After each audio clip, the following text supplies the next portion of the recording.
하나님께서 우리에게 주시는 말씀은 히브리서 1장 1절에서 3절, 2장 18절 말씀 제가 봉독해 드리겠습니다. 옛적의 선지자들을 통하여 여러 부분과 여러 모양으로 우리 조상들에게 말씀하신 하나님이 이 모든 날 마지막에는 아들을 통하여 우리에게 말씀하셨으니 이 아들을 만유의 상속자로 세우시고 또 그로 말미암아 모든 세계를 지으셨느니라. 이는 하나님의 영광의 광채시요 그 본체의 형상이시라.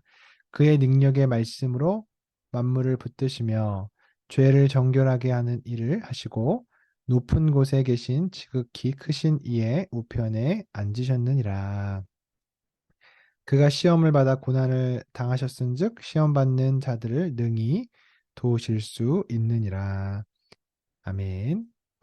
원래 오늘은 통독 본문은 이사야 66장인데요. 66장이고 이제 내일부터 히브리서 1장, 또 우리 토요일 날 히브리서 2장 이렇게 되는데 이사야 66장을 제가 이렇게 잠잠히 묵상해 보니까 이 66장의 말씀이 이제 히브리서와 굉장히 연결이 이렇게 되더라고요. 그래서 원래는 66장 이렇게 보시면 여호와께서 이와 같이 말씀하시되 하늘은 나의 보좌요 땅은 나의 발판이니 너희가 나를 위하여 무슨 집을 지으랴? 내가 안식할 처소가 어디랴? 나 여호와가 말하노라.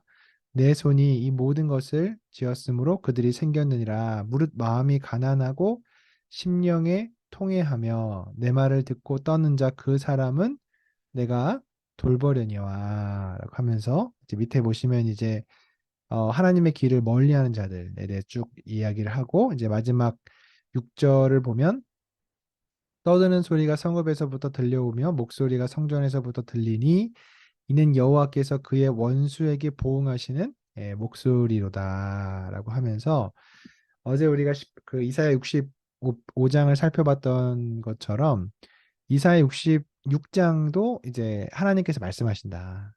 하나님께서 말씀하시는데 우리가 이제 그 말씀을 듣지 못한다. 이제 어, 그 얘기들을 어저께 이제 했잖아요. 그래서 하나님이 이제 두 팔을 벌려서 우리를 기다리시고 또 우리에게 말씀하시는데 우리가 각기 자기가 원하는 길로 갔다. 이제 그런 내용들로 이사야서가 이제 마무리가 되는데 히브리서를 보면 이제 이게 연결이 돼요. 옛적의 선지자들을 통하여 여러 부분과 여러 모양으로 우리 조상들에게 말씀하신 하나님이 그래서 구약에도 하나님이 말씀하셨잖아요. 선지자들을 통해서 그리고 직접적으로 말씀을 하셨는데 이 신약에 와서는 예수 그리스도를 통해서 우리에게 말씀하신다는 거죠.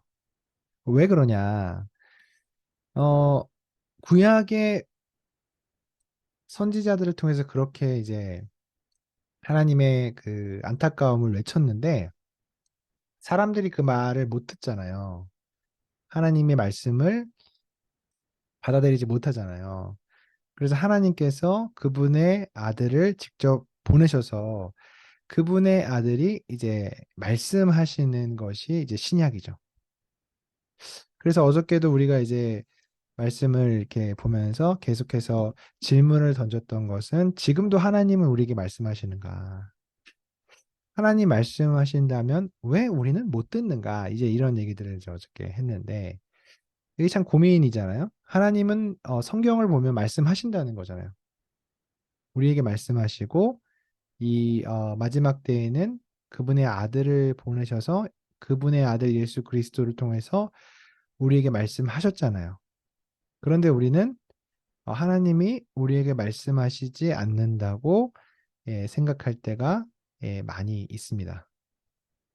그러나 성경은 구약에서도 그렇고 신약에서도 그렇고 계속해서 하나님이 우리에게 말씀하고 계시다. 이것을 굉장히 강조하고 있습니다. 이번에 이제 히브리서가 이렇게 좀 화두가 된 게 사사기 때문에 그래요. 사사기 때문에. 그 히브리서 11장에 이제 그 믿음장이 나오잖아요. 그 믿음장에 이제 사사들 나와요. 기드온, 뭐 입다, 바락 이런 사람들이 이제 나오면서 믿음의 사람들의 예시로 이제 등장하거든요. 근데 이제 사사기 안에서 보면은 이제 이 사람들이 굉장히 좀 부정적인 모습들이 많이 있는데 그럼에도 불구하고 이제 히브리서 기자는 11장의 믿음장에서 이 사람들을 믿음의 예로 이렇게 등장시키는, 예, 그 이제 장면들이 나와서, 우리가 이제 11월 달에 그루터기도 그렇고, 통독도 그렇고, 히브리서를 이렇게 좀 보면서, 히브리서의 관점에서 우리가 어떻게 좀 사사기를 볼 것인가, 이제 이게 지금 굉장히 좀, 중요한 그런 부분인데, 저도 이번 참에 좀 히브리서를 다시 이렇게 보면서, 좀 인사이트가 많이 있었습니다. 히브리서가 굉장히 좀 독특한 책이죠. 예. 신약에서도 형식적으로도 굉장히 독특하고 대부분의 이제 그 신약의 서신서를 보면 그 서신서 앞에 저자가 나와요. 예. 뭐 예수 그리스도의 종된 나 바울은 뭐 갈라디아 교회에 편지하노니 이러면서, 예, 그 편지 저자와 수신자가 이렇게 나오는 게 이제 형식이죠. 그런데 히브리서는 누가 썼는지가 안 나와요. 그래서 오랫동안 굉장히 이제 많은 사람 논쟁이 있었어요. 히브리서 저자가 누구냐. 그래서 바울이다라고 하는 사람도 있었고, 아볼로다라고 하는 사람도 있었고, 누가다 이런 사람도 있었고, 뭐 바나바다, 뭐 엄청나게 많은 논쟁들이 이제 있었는데, 이제 오리겐이라고 하는 사람이, 히브리서의 저자는 천국에 가서 우리가 알 수 있다 이렇게 하면서 이제 종교를 지었는데, 신약 성경 중에서 저자가 누군지 모르는 성경은 히브리서가 유일하죠.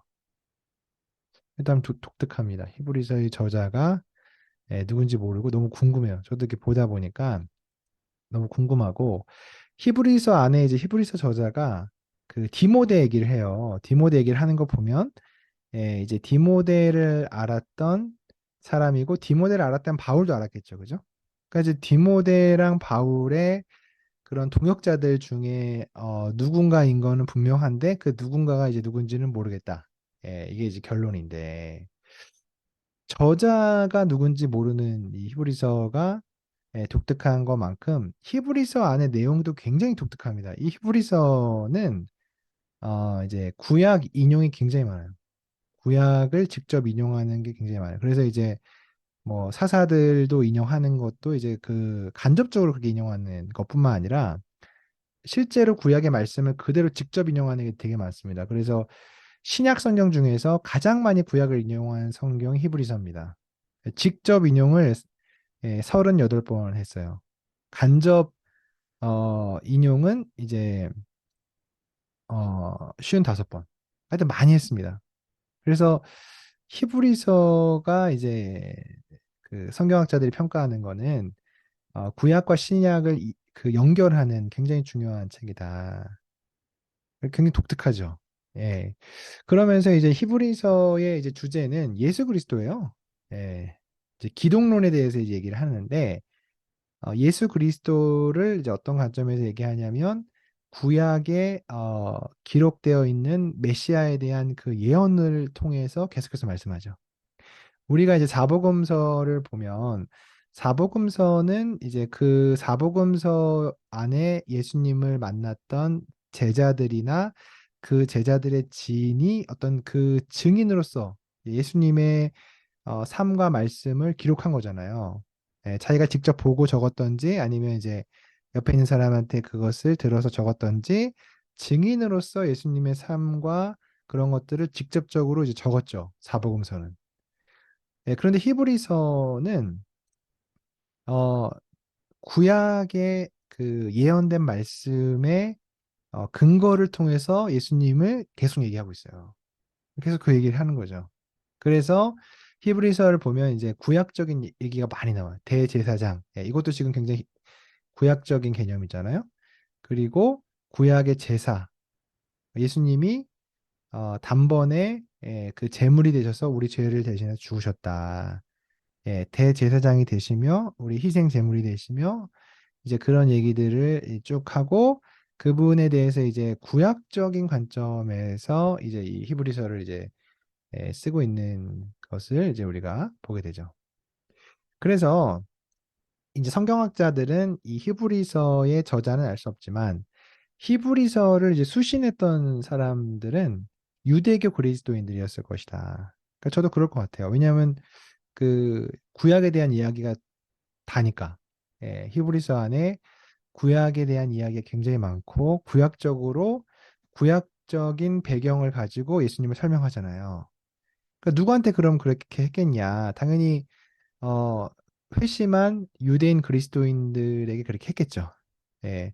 더 나아가서 어떤 사람들은 이 히브리서의 수신자가 그 회심한 제사장들 그룹이었을 거다. 그러니까 지금 굉장히 제사장들이 관심을 갖고 알 만한 그런 내용들을 많이 써놨거든요. 대제사장, 또 희생제물, 뭐 이런 그런 계보들을 쭉 하면서 그런 내용을 쓴 것을 보면 이제 그런 제사장 그룹이었을 것이다. 이제 그런 얘기들 이제 그, 그, 그 내용을 이제 보면 이제 그렇죠. 관심 있는 그 부분들을 이제 쓴 거잖아요. 우리가 이제 누군가에게 예수님을 전할 때 좋은 방법 중에 하나는 이제 그 사람이 어떤 배경이 있는 것들, 그 이렇게 동질감을 가질 수 있는 공감대를 형성할 수 있는 그런 컨텐츠를 발견해서 이제 얘기하면 좋잖아요. 그죠? 그런 부분에서 이제 히브리서가 쓰여졌다고 이제 볼 수가 있죠. 예. 근데 이제 히브리서를 보면서 이제 중요한 게 뭐냐면 왜 썼냐는 거죠. 왜? 예, 저자는 누군지 모르고 수신자는 이제 유대교 이제 바탕이 있는 회심한 그리스도인이다. 이렇게 이제 우리가 정리를 했는데, 그럼 왜 썼냐, 이거를. 근데 히브리서 전체적인 내용을 이렇게 보면, 이탈하는 사람들이 굉장히 많았던 것 같아요. 예. 그럼 왜 이탈했냐? 그럼 여기 지금 그 히브리서 내용을 이렇게 보면, 이 사람들이 이제 두려움도 많았고, 예. 예수님이 이제 승천하신 이후에 사도행전을 보면은 유대인들이 그 그리스도인들을 많이 박해했잖아요. 그래서 뭐 야고보 사도도 죽였고 베드로도 옥에 가뒀고 그죠? 굉장한 핍박을 많이 이제 가하면서 이제 어려움이 굉장히 커졌죠. 그래서 예수님을 만나고 또 예수님을 만난 사람들에 의해서 그 복음을 듣고 회심을 했는데 막 핍박이 오고 이제 고난이 오니까 이 사람들이 너무 힘든 거예요. 그러면서 이제 슬금슬금 다시금 이제 회귀해서 다시금 그냥 유대교로 돌아가는 그러한 상황들이 굉장히 많이 이제 펼쳐진 것 같고 그런 사람들에 대해서 이제 히브리서 저자가 편지를 쓰면서 너희가 회귀해서 돌아가는 유대교에서 말하는 그 구약에서 말하는 메시아가 예수 그리스도다. 어, 너희가 돌아가는 그것이 옳지 않고, 야, 너희가 믿은 그 복음의 말씀을 이제 굳게 붙잡아라 라고 하면서 이제 이야기를 쭉 하고, 이제 11장에 이제 믿음의 사람들, 구약의 믿음의 사람들을 쭉 열거한 이후에, 12장에, 그 믿음의 창시자의 완성자가 예수 그리스도다. 이렇게 얘기하는 거거든요. 결국은 예수님을 바라보자. 어, 믿음의 주여 우리를 온전케 하시는 예수 그리스도를 바라보자라고 하는 것이 배교하지 말고 다시 유대교로 돌아가지 말고 예수님을 바라보면서 그 구약에서 계속해서 이야기하고 있는 예언하고 있는 그 메시아가 예수 그리스도가 너무나 분명한데 우리가 이러한 어려움에도 불구하고 고난이 있고 어려움이 있지만 여기서 포기하지 말고 예수 그리스도를 바라보자. 이것이 지금 이 히브리서의 전반적인 그런 흐름과 내용이죠. 근데 그것을 이렇게 보면 어, 이 시대에 우리랑 참 많이 닮았다는 생각이 들어요. 그 왜 그러냐면 우리가 하나님을 믿는데 그럼 우리의 믿음이 어, 연약해지는 이유가 뭐예요? 고난이 오니까 연약해지는 거잖아요. 예. 내가 생각하는 대로 나의 상황들이 풀려가지 않고 굉장히 어려우니까 어떻게든 신앙으로 이렇게 믿음으로 이겨보려고 하다가 이제 어느 순간이 되면 너무 지치죠. 그래서 이렇게 하나님과 거리가 멀어지고 그러다가 교회를 떠나고 신앙을 떠나는 사람들이 있잖아요. 교회는 떠나지 않는다고 해도 기도를 하다가 기도를 멈추는 사람들이 있는 거잖아요. 그분과 멀어지는 사람들이 있는 거잖아요. 그러니까 그런 측면에서 보면 히브리서를 수신했던 그 사람들의 상황이 우리 상황과 굉장히 비슷한 거예요. 그렇죠? 예. 우리도 너무 어려운 시대를 살고 있고 기도를 열심히 해도 침묵하시는 하나님 앞에서 굉장히 고통스럽고 그러면서 또 경제적으로 어렵고 또 육체적으로 어렵고 관계적으로 어렵고 그런 상황 속에서 하나님을 떠나잖아요. 제가 이제 근래 이제 그런 관계적으로 어려워서 이렇게 못 오시는 분이 있어서 마음이 아프더라고요. 결국은 본인이 이겨내야 되죠. 그죠? 제가 뭐 아무리 그 얘기한다고 뭐 되겠습니까? 정말 본인이 예수 그리스도를 바라보고 관계를 좀 뛰어넘어서 하나님을 좀 볼 수 있는 힘을 그분이 받아야겠죠. 물론 저는 그런 상황도 이해는 갑니다. 그 얼마나 힘들면 안 오겠어요. 그거를 너무 쉽게 평가하고 그럴 수는 없어요. 이해도 됩니다. 예, 그러나 우리가 이제 그러한 고난과 어려움을 정말 뛰어넘을 수 있는 것은 예수 그리스도를 바라보고 그분이 우리에게 말씀하시고 우리를 만나 주실 때 비로소 그것을 뛰어넘을 수 있는 힘이 생기는 게 아닌가 그런 생각들을 해봅니다. 히브리서를 이제 그 들었던 이 사람들이 처음에는 굉장히 잘 자라요. 잘 자라다가 이제 고난이 오고 핍박이 오고 이제 순교라고 하는 막 이러한 상황들이 오니까 이제 거기서 많이 이탈해 버리거든요. 그러니까 우리도 그렇잖아요. 어느 정도 이렇게 좀 적당한 고난은 우리가 받아들일 그런 준비가 돼 있죠. 뭐 적당하게 이렇게 할 수 있죠. 근데 그 강도가 점점점 세지다가 우리의 어떤 우리가 생각하는 한계를 넘어가 버리면 우리가 그냥 이탈해 버리는 그런 경우가 많잖아요. 제가 오늘 이렇게 설교 준비를 하는데 이제 근래에 뭐 제가 이제 주중에 계속 저녁에 모임이 있어요. 그래서 이제 모임을 하는데 그 이제 애들하고 놀 시간이 없잖아요. 밤에 계속 뭐가 있으니까 뭐 준비를 해야 되니까. 그래서 이제 옛날에는 문을 잠그고 준비를 했는데 아니 매일 그 뭐 하는데 문 잠그고 아빠가 들어가 있으니까 또 애들한테도 미안하고 그것도 준비도 잘 안 되고 그래서 근래에는 개방형으로 준비를 해요. 문을 열어놔요. 그냥 와서 옆에서 뭐라 그러면 뭐라 그러고 또 하다가 또 한 숨바꼭질도 한번 해주고 또 준비하다가 뭐 이렇게 하는데 그것도 좀 내공이 생기더라고요. 제가 이제 그 여름에 그 김영규 장로님하고 얘기하다가 김영규 장로님하고 얘기하다 그때 한참 바쁠 때 이 목사님 그 어, 어디죠? 네, 미국 가셨을 때 한참 바빠서 막 그럴 때 그 김영규 장로님 그러시더라고요. 본인도 의사니까 얼마나 바쁘겠어요. 할 일이 많고. 근데 이제 라일이가 놀아달라 그러면 그냥 놀아준대요. 그냥 놀다가 일찍 자고 새벽에 일어나서 한대요. 그러면서 그렇게 뭐 조금 더 한다고 해서 뭐가 딱 되는 게 아니라 그냥 이렇게 하면 또 새벽에 일어나서 하면 딱 하나님 영감 주신다고. 그래서 제가 그 얘기를 듣고 회심을 해서 아 그래 내가 뭐 이렇게 문 잠그고 한다고 뭐 성령이 내려오는 것도 아니고 그냥 이렇게 좀 해야 되겠다. 그래서 이제 근래에는 그냥 같이 이렇게 얘기도 하고 이렇게 해서 하는데 오늘 제가 이렇게 믿음의 히브리서 이제 그거 보면서 이렇게 하니까 우리 이제 소혜가 딱 보더니 아빠 믿음은 하나님과 친한 거죠? 딱 이러더라고요. 그래서 그래 하나님과 친한 거지. 그랬더니 옆에 소담이가 이렇게 얘기하더라고요. 믿음은 자라나는 거야. 이렇게 하더라고요. 그래서 어디 유치부에서 잘 배우고 있는 것 같습니다. 그래서 자기 나름의 믿음을 정의를 양쪽에서 하는데 또 그게 다 일리가 있더라. 하나님과 가까운 게 믿음이고 그리고 자라나야 된다. 이게 믿음이고. 근데 이제 보니까 또 그래요. 히브리서 사람들이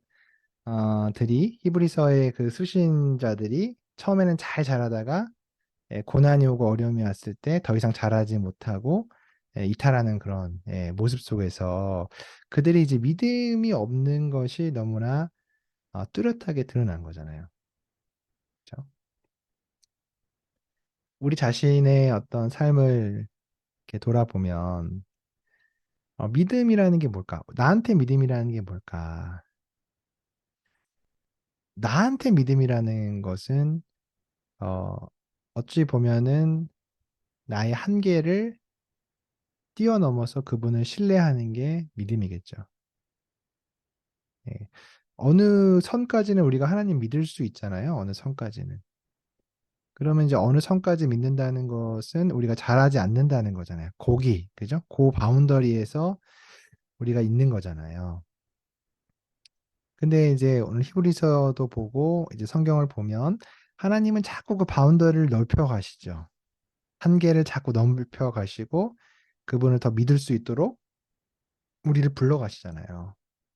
근데 그게 저는 안 좋게 보였거든요. 아, 왜 이렇게 힘들게 하시고 고난을 주시고 자꾸 이제 한계를 넘어가라니까 힘들잖아요. 힘든데 그걸 그런 측면으로 봤다가 오늘 히브리서를 이렇게 다시 보면서 예, 하나님이 우리의 믿음이 자라가고 하나님과 더 가까워지게 하시기 위해서 우리를 날마다 그러한 인생의 어려움 가운데 두시는 것이 아닌가라고 하는 생각이 들었습니다.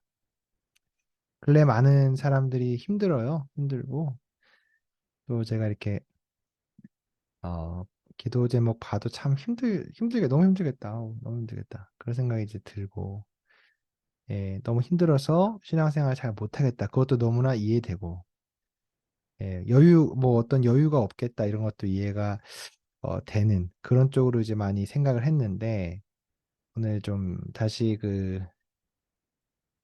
믿음에 대해 생각해 보면서 믿음은 한계를 넘어가지 못하고 자기의 캐파를 늘리지 못하면 그건 믿음이 아니구나 라는 생각이 드니까 조금 더 다르게 다가오더라고요.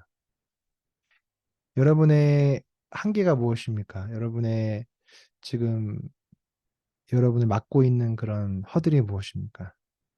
우리는 어, 하나님께서 우리에게 주신 이 허들을 믿음으로 넘었으면 좋겠고, 그래서 어제보다 오늘이 하나님과 더 가까워지고, 또 오늘보다 내일이 우리의 믿음이 더 자라가는, 예, 그래서 하나님이 우리를 부르신 대로 우리가 반응하고, 그분과 함께 걸어가는 하나님의 사람들이 다 되었으면 좋겠습니다. 제가 근래 이제 뭐, 저도 인생의 좀 가운데쯤 이렇게 와서 보니까, 인생이 참 덧없고, 금세 지나간다. 나는 결국 어떤 인생을 살게 될까? 어떤 인생을 살고 있는가?